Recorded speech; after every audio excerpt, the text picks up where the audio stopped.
Hello, everyone, and welcome to another edition of Lights, Camera, Author, the podcast where we take you behind the pages and into the lives of the writers who preserve our cultural history, our entertainment heritage, and the stories that deserve to be remembered. I'm your host, Jim Juno. The Presley name is recognized around the world, and for decades it has been synonymous with music, fame, and one of the most influential entertainers in history, Elvis Presley. Yet behind that famous name is a family whose story extends far beyond the spotlight. Today's guest, Donna Presley, offers readers a deeply personal perspective in her new book, Presley, A Testament, Faith, Family, and a Life Lived. And rather than focusing solely on celebrity, Donna reflects on faith, family relationships, perseverance, and the importance of preserving memories before they are lost to time. Whether you're a lifelong Elvis Presley fan or a student of American history, or someone who just enjoys inspiring family stories, today's conversation promised to reveal a side of the Presley family that few people have had the opportunity to experience. So, Donna, welcome to Light Camera Author. Thank you so much, Jim. It's a pleasure to be here. I'm excited about the interview. I tell you, I am too. It's not often that first off, full disclosure, I'm a fan of Elvis Presley. Oh, well, absolutely. Who isn't? Exactly. And to actually have somebody who you knew him, you grew up with him. Yes. And just really quickly, if you don't mind me asking, how old were you when he passed away? When he passed away, I was 27. Oh, 27. So you knew him for almost your adult. I mean, you're Oh, 30. yeah. I mean, from the time I was four, my first memory of Elvis was 4 years old. And even at that early age, because he and his mom and dad had come to visit us at our home when I was four, and because he had a show that he was appearing in, just very close, very nearby. And I remember even then just seeing him, he was just so, even at tender age, I knew that there was something special about him, the charisma that he had and everything. And then, I would spend, holidays there, my family would. And then when I was 10, I started visiting Graceland and staying every summer when I was out of school. So, Fantastic. yeah. Well, now, and you're only 30 now, so Absolutely. Thank you, Jim. I'll take that. she's better looking than I am at 66. My gosh. But you're very kind. Thank you so much. No problem. But what inspired you to write Presley, A Testament, Faith, Family, and Life, A Life Lived at this point? Well, Jim, there's just been so much written, about Elvis. And in 1987, my mom wrote a book called One Flower, and remembering Elvis, Elvis as I remember him. And she wrote it because there have been so many books put out. And then, I reprinted it and added some stories to it. But then recently we did the Testament, Presley, and Faith, Family, and A Life Lived, because I wanted people to realize that, Elvis went out and made the Presley name famous, but there was a family behind him who taught him values. My grandmother, our grandmother Dodger, as he called her, and Uncle Vernon and Aunt Gladys, my mom, because excuse me, my mom was 9 years old when Elvis was born and lived next door to him. So they played together as children. And the values and everything that Elvis learned at my grandmother and my family's knee, I was raised with those same values, and, spent time with him and around him and grew up in the Presley family. So I knew what he was about, and I knew what his values were and his faith. I knew what a strong faith he had in God, and how he, tried every way he possibly could to give back, because as he said, God has blessed me so greatly, I would be remiss if I didn't give back. But he learned those values from the family. And so since I grew up with those same people and same family values, I felt it was important, to let people know and let people know that we're still continuing those values, and that, although so many of us are gone now. I lost my sister in 2024, and my brother as well. And so it's just me and my immediate family left. And So, I felt it was important for people to realize that we did, we lived a life that's, and we were blessed to live a life around somebody who was so iconic and such an influencer. I hate using that word because it's a today word, but he changed lives to me for millions of people all over the world, and 49 years after his death, he's still doing so. And those values need to be continued, especially in today's world. So I wanted people to realize that, just because you grow up as a Presley, and just because you grow up, around Elvis and even himself, as wonderful and perfect as you would think his life would be, he had trauma, he had problems, he had losses, and it's his faith that helped him get through those. And the same comes, is true for me. We've all had problems in our lives, we've all had losses in our life, and it's by faith and the love of family that you have around you that you can get through that and come out on the other side to the sunshine that God provides for us. And he lifts us up during the worst times in our lives and carries us through those moments. And so I want people to realize that. And I don't think there has been one individual who has had more written about them uh, since they've been gone, since they've died, than Elvis Presley. I mean, and a lot of these books are sensational. That's a kind term I'm going to use. Yes. You know, I, yeah, because apparently a lot of people feel like if you have to have a controversial story in yeah, order to sell books. right. But you and your in this book, it really tells about you wanted the truth to be told. I mean, was Elvis perfect? No, he had faults. Yeah. We all do, but I mean, doesn't it seem like people have made money off his name? There's so many people, Jim, and I mean, that are still doing so today. I mean, it doesn't have to, I mean, three-fourths of the people never even met Elvis, Yeah. and the ones who have met him, the ones that were in his close circle that have written sensational books and said, vile and disgusting and bad things about him.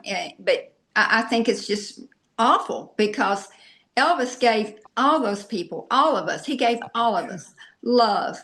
He gave us loyalty. He gave us respect, and he cared for us. He took care of so many people and provided for so many people. And for them to take his name and his image and to take away the respect and the dignity that he so rightly deserves is very upsetting to me, extremely so. I had a real good friend of mine. We were talking about Elvis Presley, some of the stuff the garbage that has come out. Yeah, And she said, and I remember her quote, "Why must we always destroy our legends?" yeah. And we don't need to do that. Like I remember in one of your YouTube videos, you say that, Vernon had a saying, "What happens on the hill stays on the hill." See, I have watched You your have, YouTube. you have indeed. You've been watching, and Yeah. and thank you for subscribing. I appreciate that very much. And I want to let people know the YouTube channel is Donna Presley Official, and the website is donnapresley.com. That will have a little QR code at the bottom of the screen, so you can scan it and go right there.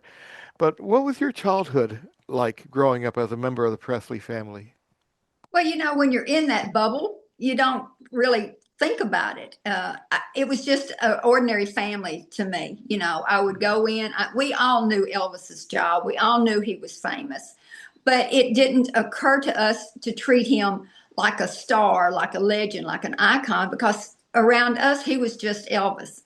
And that's the wonderful thing about it, Jim. That's why he wanted family so close to him, because he knew that we loved him for himself. It didn't matter if he was Elvis or Elvis Presley. We Mhm. loved him either way. And he knew we'd always love him. And so he wanted to keep us close, to keep him grounded, and to know that he could always count on us to love him no matter what. And so, I want people to realize that Elvis was a human being.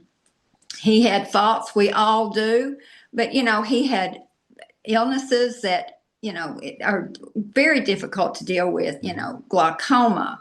He in really bad insomnia, a twisted colon. I mean, really painful diseases that he had to deal with on a daily basis just to continue, his job and his life. And he loved it to the hilt. He loved every minute of it.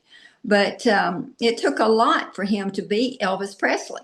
Yeah. And so, I think it's important for people to realize just what it was. He was just such a wonderful and loving and caring man. I'd go into the house there at Graceland, and, he might be sitting at the table and he'd, say, "Hello, Donnie," which is what he always called me. Elvis he always had nicknames for everybody, and mine was Donnie. But "Hey, Donnie, how are you? What's going on in your life," and so forth. But he always wanted to know about you. He always made it a point to find out what was going on in your life. And if you needed advice, he was there to give it, and which he did give me advice, and he talked to me. And it just, we discussed really personal, important matters. And that really was something that meant so much to me that, but he was just around the house, he was just Elvis, and he didn't want to be treated any other way. And, today a lot of people ask, well, you don't have a lot of photos with Elvis. No, I don't, but neither does either any other family member, inside Graceland. There might be some that were taken on tour, like with Uncle Vernon and things like that. But inside Graceland, that was his home, his sanctuary. And he was the most photographed person in the entire world. So every time he walked out the door, he had a camera stuck in his face. So we respected his privacy and didn't do that. Yeah. And you have to remember back then, not everybody carried a camera like we do today. Not everybody didn't have one of these, No, so. that's for sure.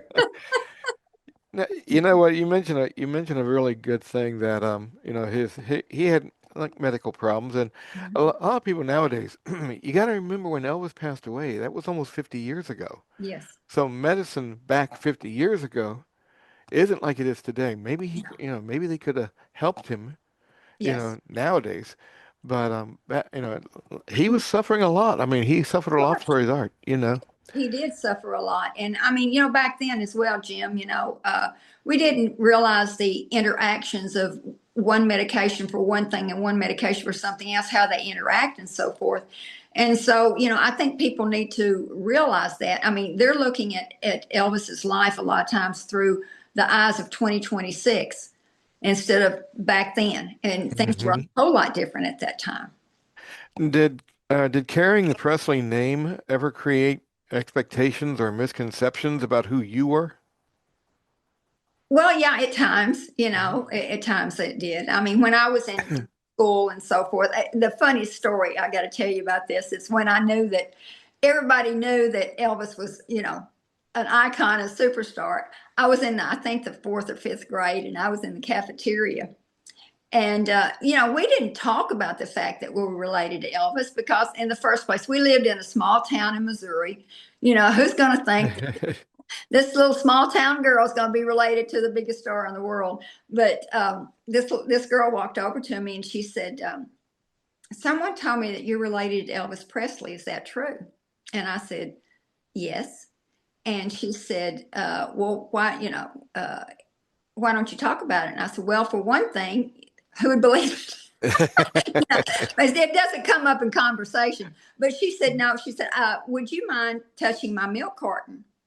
And I said, "Why?" She said, "Because I'm a huge fan of Elvis, and you're the closest thing I'll ever get to him. You have the same blood, the same DNA. Wow.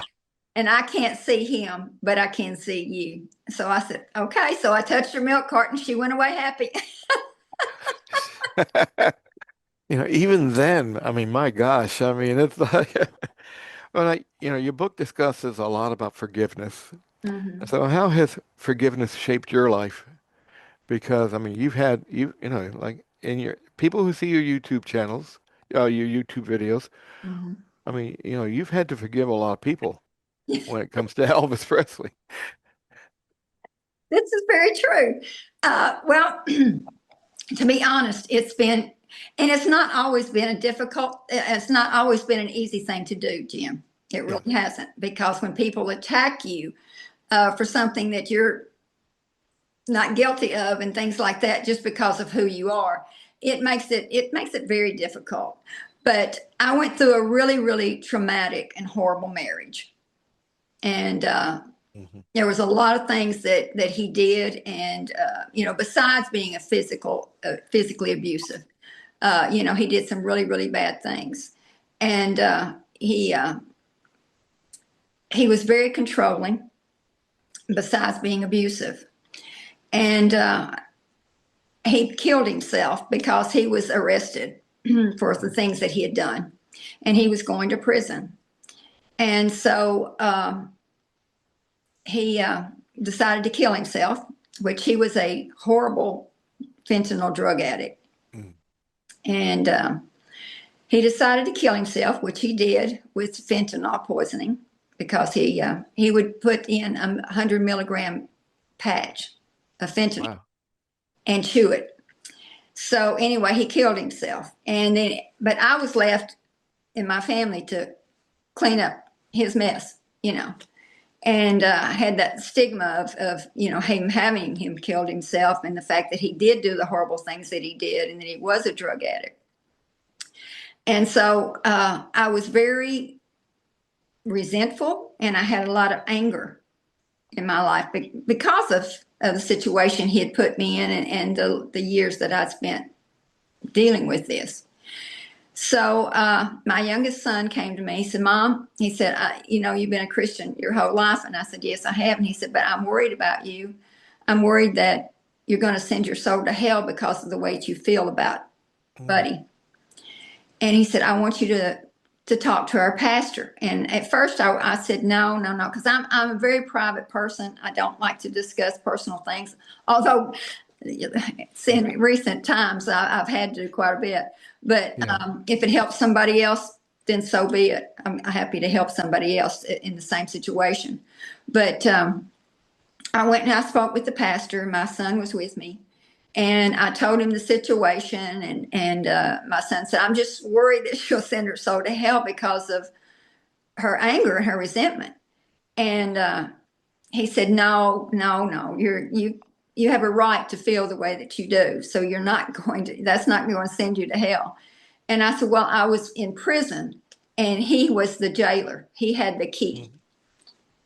And the minister looked at me, and he said something that hit me right between the eyes, Jim. He said, "He still is." And I said, "Excuse me?" And he said, I said, he's been dead for, a while now. And he said, "Yes, but he still controls you." And he said, "Until you can forgive him and let go of the resentment and the anger, you're stopping God's full blessings upon yourself." And when Mm. he said that, it was like I had an epiphany.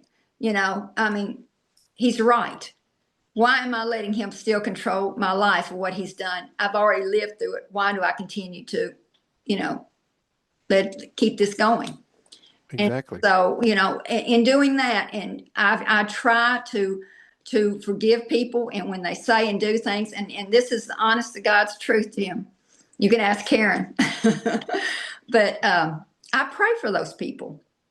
I do. I pray for them because when you go after somebody just just because of who they are, or just because you don't like them, then you need forgiveness, and I pray for them. And so I do forgive them. I'm not going to hold that anger and resentment into my life. I'm not going to let that control me anymore. So I Right. move on, and I'm still here. And, I've had to live the life that I've lived, and I've had an amazing life. I've had troubles, I've had trials, but I've had an amazing life because of Well, the family that I grew up and because of Elvis. We were so greatly blessed, and everyone around him who knew him, and who, uh, was given this wonderful opportunity to live lives that most people can only dream of. Elvis has always been and is probably always will be an international icon. Yes. But, what do you hope people learn about him as a family member? I hope that they find out and they realize, don't listen to these sensational stories that are either completely not true or they take a little bit of the truth and turn it into this exaggerated form that's not even near the truth. It kind of reminds me of like, when we were kids, we used to sit in a circle and somebody would say something and whisper it in the other person's ear. And by the time it got back around, it wasn't even Yeah. what they were talking about in the first place. To not listen to that and just pay attention to the fact that he always stood up for his faith in God. He always stood up for his country, for his love of family and friends. He was respectful. He was kind. He was giving. He was generous beyond a fault. I mean, just gave and gave and gave, not only of money, but of his time and his wisdom and gave. And everybody who benefited from that and whose lives were elevated. I want people to realize that whatever's being said by those people, that's their perspective, that's their agendas. They all have an agenda by doing this. I want them to realize the man that Elvis was, who he was, what he did for the entire world, not only just musically and clothing and movies and everything else, but what he still gives to the world every day in his love and kindness and respect and dignity, and giving people dignity, and he deserves that. I saw a video last night actually that teenagers saw, I mean, these are high school kids. Mm-hmm. I say kids, these are high schoolers who saw the movie Epic, Yes. and all of a sudden they're big Elvis fans now. Oh, yes. You know, See, that's another reason, Jim, is I want people to realize because there are young Elvis fans coming up, I don't want them to read this sensational stuff and these terrible stories about Elvis. I want them to know who he was and how he is today, 49 years after his death, still changing people's lives for the better. it's hard to believe he would be 92 this year. I know, I know. I have trouble wrapping my head around that. We always see him as this gorgeous, man, and to think about him aging is. But I think I know without a shadow of a doubt, Elvis was an ordinary man, Jim, but he was touched by God to do extraordinary things, and he certainly not only did that when he was alive, but he's still doing it today. Is it hard seeing people take advantage of his name? Yes. Yeah, I It's can. very Yeah, difficult, especially when they, what upsets me is they say they love him in one hand, but they'll say something terrible in the other. yeah. And I'm thinking, how can you do that? All he gave you everything. He gave all of us everything he had, in who he was and everything about it. And he shared everything with us. And how can you accept those things and then not be loyal to him because all he ever asked was loyalty. Exactly. And he was so giving. I mean, He was. not just friendship and stuff, but he would strangers on the street, Yes. he would buy Many cars times. for, or Yes. yeah, Many times. He would read about someone the paper or see it on the news that a family was burned out of their home or someone was in a hospital and needed, surgery or something and couldn't afford. He would pay for that. And a lot of times he would do that anonymously, and he'd say, just take care of it. Just let me know and just don't tell him who did it. But, I mean, he did things like that all the time. And, that's the reason that, we created the Elvis Initiative because I wanted to continue that legacy of giving to people that are less fortunate or that have a problem because we've all had to suffer, we've all had to go through bad times, and everybody needs that hope and everybody needs that helping hand. And so we just wanted to continue doing that. well, fantastic. Well, Donna, thank you for joining us and sharing not only your family's history, but your remarkable journey of faith. Well, And the author's name is Donna Presley. The book is Presley: A Testament, Faith, Family, and a Life Lived. And it reminds us that while public figures may shape history, it's families who preserve the values, memories, and experiences for future generations. So, Donna, I really want to thank you for being on Light the Camera Author today. thank you, Jim. It's my pleasure. And always, you can look at the little QR code on the left and you can find out more about Presley: A Testament, Faith, Family, and a Life Lived. And if you like what you're hearing or seeing, Please subscribe to our YouTube channel and also to Donna's YouTube channel, Donna Presley Official. Again, until next time, I'm Jim Juno. Keep reading and keep discovering. And remember, every great story begins with a single page. That's Light Camera Author for now.